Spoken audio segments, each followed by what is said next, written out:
Bassirou Diomaye Faye, un homme qui était encore récemment emprisonné à Dakar, s'apprête à prendre les rênes de la présidence du Sénégal. Son parcours atypique, marqué par son ascension politique depuis la prison du Cap Manuel à Dakar, a suscité l'attention et la curiosité du public. Issu d'une modeste famille d'agriculteurs et de confession musulmane, Bassirou Diomaye Faye a connu une montée fulgurante ces derniers mois au sein de la scène politique sénégalaise. Faye est né le 25 mars 1980 à Diaganiao, une ville de la région de Thiès. Il fait ses études en droit à l'université Cheikh Anta Diop de Dakar, chemine à l'école d'administration du Sénégal où il deviendra par la suite inspecteur des impôts.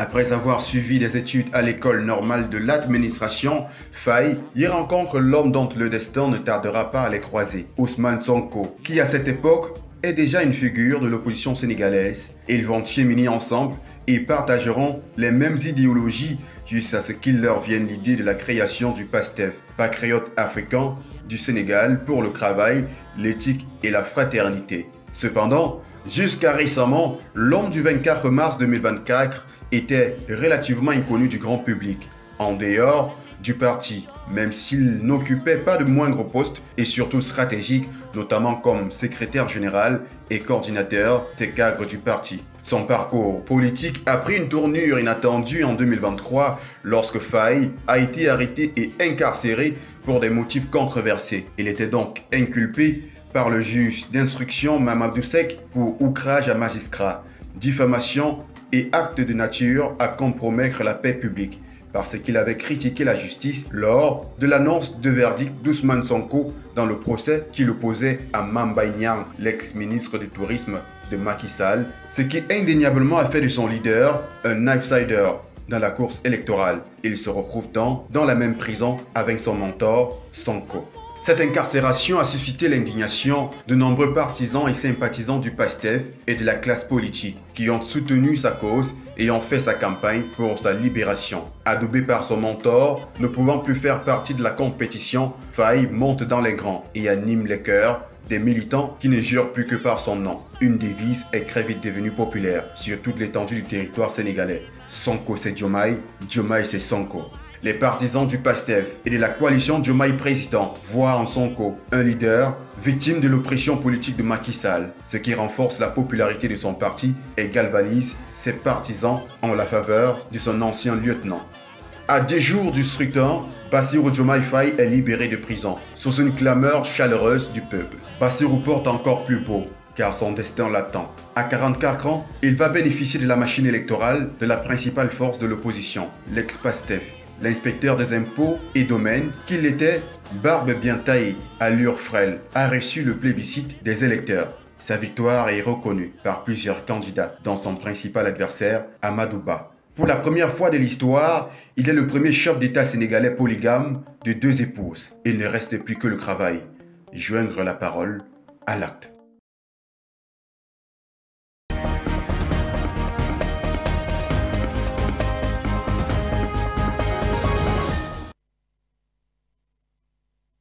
Le Sénégal, pays réputé pour sa stabilité politique et sa démocratie solide, a récemment fait face à une crise politique majeure.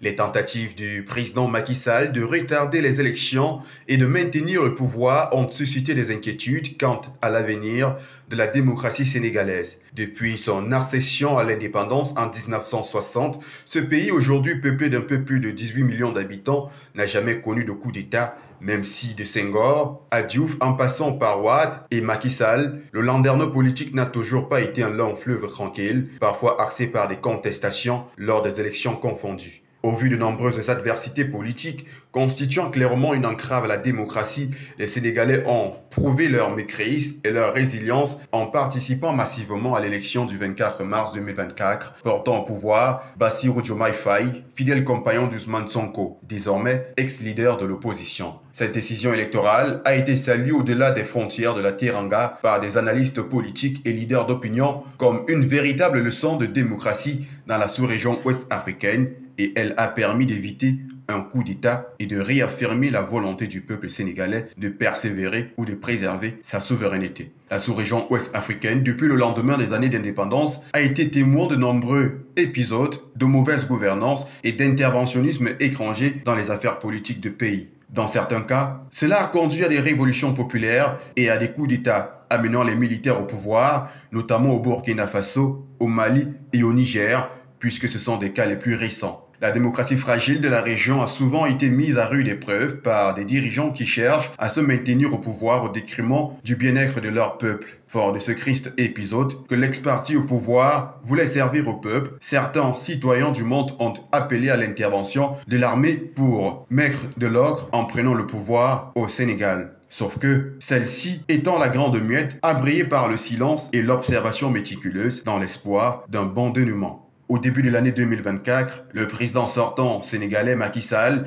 a suscité le courroux du peuple à travers le pays en annonçant le 3 février le report des élections présidentielles du 25 février 2024 au 15 décembre. Quelques semaines après, le Conseil constitutionnel donne le verdict et fixe au 24 mars la date du scrutin qui a favorisé la montée au pouvoir de Bassirou Diomaye Faye avec un peu plus de 56% par le biais d'un projet politique bien élaboré et convaincant pour remporter ces élections très prisées.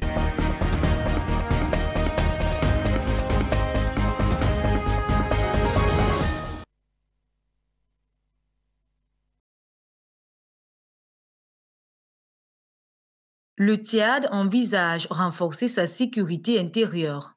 À cet effet, le ministre de la Sécurité publique a annoncé la création de l'UMIR, unité mixte d'intervention rapide. Cette décision a été rendue publique ce 27 mars 2024. La création de cette unité intervient dans un contexte sécuritaire instable, marqué par des violences meurtrières observées dans la région de Ouadaya. La création d'une unité mixte d'intervention rapide permettrait donc de sécuriser les populations tchadiennes affectées par ces attaques.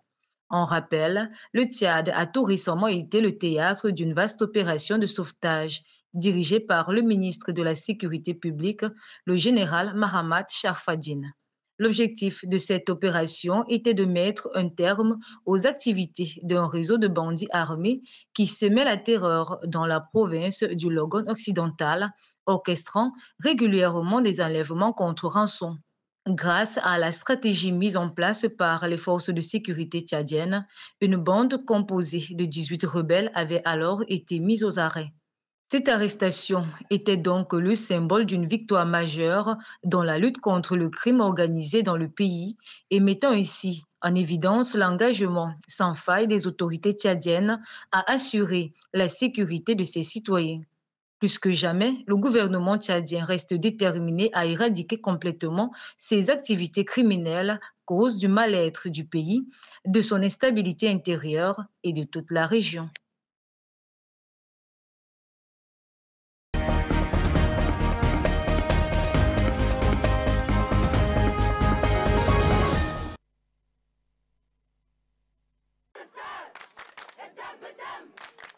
Il s'agit du tout premier verdict prononcé dans cette affaire, 11 ans après l'assassinat de Belaïd, figure éminente de l'opposition de gauche qui avait choqué la Tunisie.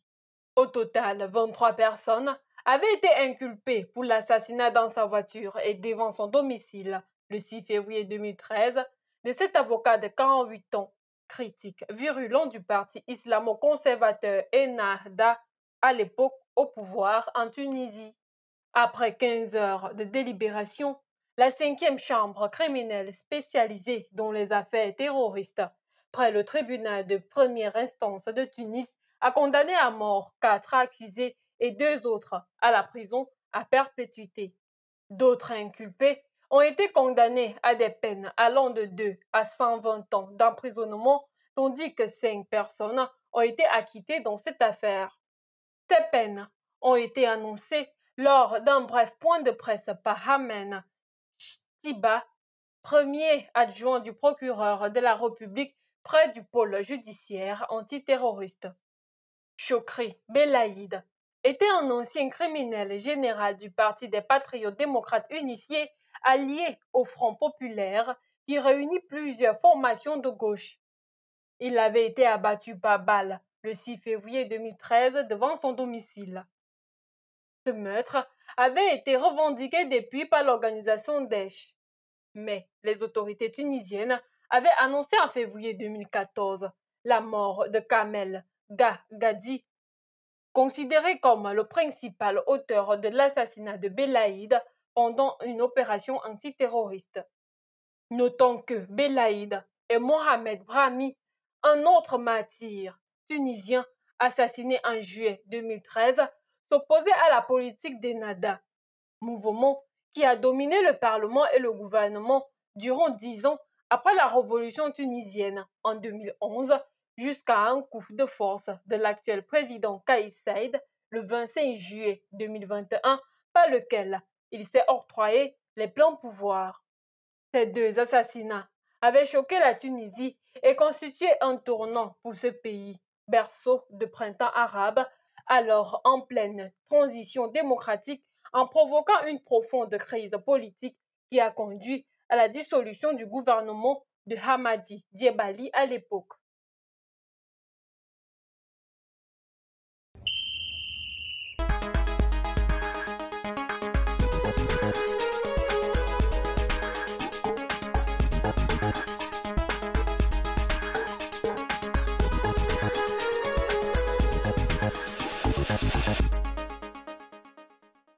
Douala, la capitale des playoffs Europe cette année, les acteurs en parlent. Donc c'était une bonne organisation. Ce match avec une bonne sécurité. Vous l'avez constaté depuis la boulangerie jusqu'à l'entrée du stade. On a constaté qu'il y avait une très bonne organisation et que les gens n'entraient pas sans avoir son ticket ni son badge. Pour la deuxième fois successive, la Fédération camerounaise de football choisit la capitale économique pour sacrer le champion de la saison 2023-2024. Malgré quelques imperfections observées ça et là à cause des intempéries, le tournoi est couru et le public répond présent. Sur le terrain, chaque équipe se donne les moyens qu'il faut pour tirer son épingle du jeu. Le respect n'est pas synonyme de peur. Ça veut dire qu'on doit prendre Dynamo comme on a pris notre adversaire du jeu. C'est ça. 3 équipes, Victoria United, vainqueur face à Dynamo de Douala, Colombe du Lobo et Young Sport Academy of Bamenda ont su tirer leur épingle du jeu en enregistrant les premières victoires. Le nouveau premier de l'Elite One, Victoria United, alias Opopo, reste toujours très ambitieux. Vous voyez, nous sommes nouveaux en Elite One, mais je pense que l'équipe est prête à avoir de bons résultats. Vous verrez que dans nos prochains matchs, nous allons engranger beaucoup de points. Nous avons pour ambition rester dans le top.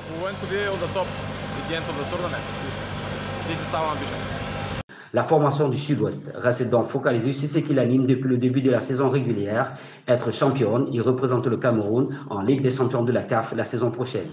Il faut donc enchaîner ce jeudi lors de la deuxième journée contre Gazelle de Garoua. Rappelons que chacune des 8 équipes dispute 7 matchs, au bout duquel une seule sera sacrée championne. Coton Sport de Garoua, le club de la partie septentrionale du Cameroun, conduit par son capitaine Patrick Etoga, est le détenteur du titre.